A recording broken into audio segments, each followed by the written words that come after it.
Salut tout le monde. Dans la vidéo précédente, on a vu ce que c'est qu'un DevOps, la fusion entre ce que c'est que le DevOps, la fusion entre développeur et administrateur système, avec de l'automatisation, de la collaboration et des outils modernes. Maintenant, la question que tout le monde se pose, par où commencer? Quelles compétences apprendre dans quel ordre? Donc, bonne nouvelle, il existe une roadmap ultra complète et gratuite et c'est référencé et utilisé par des millions de développeurs dans le monde. Vous pouvez voir, vous pouvez y accéder sur roadmap.sh/devops. Je vais mettre le lien dans la description de la vidéo. Donc, regardez, c'est un vrai plan d'action visuel. Vous voyez tous ces blocs. Chaque bloc représente une compétence ou un outil à apprendre. Les chemins vous montrent dans quel ordre les apprendre pour progresser logiquement. On va décortiquer cette roadmap ensemble pour que vous compreniez exactement ce que vous devez apprendre. Donc, nous allons commencer par les langages de programmation. Et le plus recommandé, c'est Python. Pourquoi? Parce que c'est le plus simple et le plus facile à apprendre. Il suffit juste de maîtriser les bases, les boucles et les fonctions. Après, les systèmes d'exploitation. De préférence, un système Linux parce que 90% des serveurs Linux, des serveurs tournent sur Linux. Donc, vous devez maîtriser la ligne de commande. Donc, pour pouvoir créer des répertoires, naviguer dans les répertoires, gérer les permissions. Après, nous verrons les systèmes de versionning,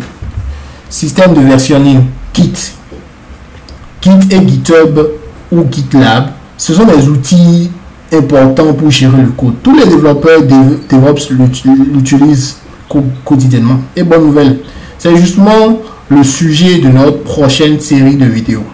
Ensuite, vous voyez Docker. C'est l'outil, on en a parlé la fois passée. Dans la première vidéo, c'est pour mettre vos applications dans des conteneurs qui fonctionnent partout de la même manière. Donc, peu importe votre environnement, on n'aura pas de ça marche sur mon PC et ça ne marche pas en production. Donc, après ça, nous allons faire un zoom sur les pipelines CI/CD. Vous voyez, il y en a des pipelines CI/CD. Des outils comme Jenkins, GitLab CI. Ce sont des outils qui automatisent les tests et les déploiements. C'est ça même le cœur du DevOps. Même GitHub absent. Vous n'êtes pas obligé de tout apprendre. L'important, c'est que vous ayez connaissance de ces outils-là. Au moins, vous êtes initié une fois. Ce n'est pas un problème. Vous ne pouvez pas tout apprendre du jour au lendemain. Après, il y a d'autres sessions comme un instant. Comme les cloud providers. Les cloud providers AWS, Azure, Google Cloud, l'infrastructure as code. L'infrastructure as code. Les outils de monitoring comme Prometheus, Grafana.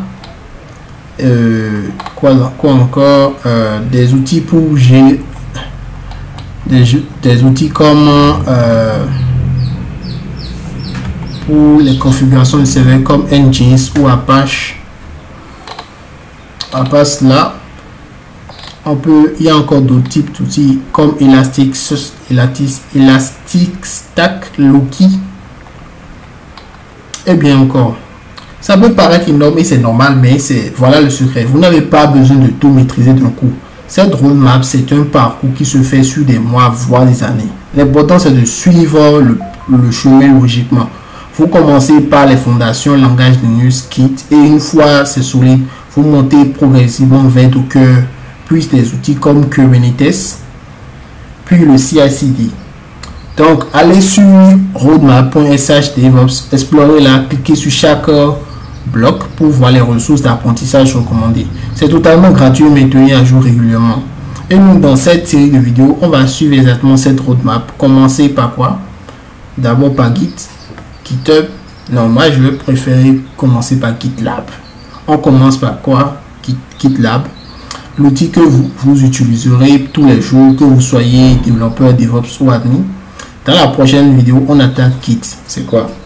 Pourquoi tout le monde l'utilise? Comment ça marche concrètement? On va faire simple et pratique comme toujours. Si cette roadmap vous motive, dites-le moi en commentaire. Et si vous avez des questions sur par où commencer selon votre profil, posez-les et je vous réponds. À très bientôt pour Git.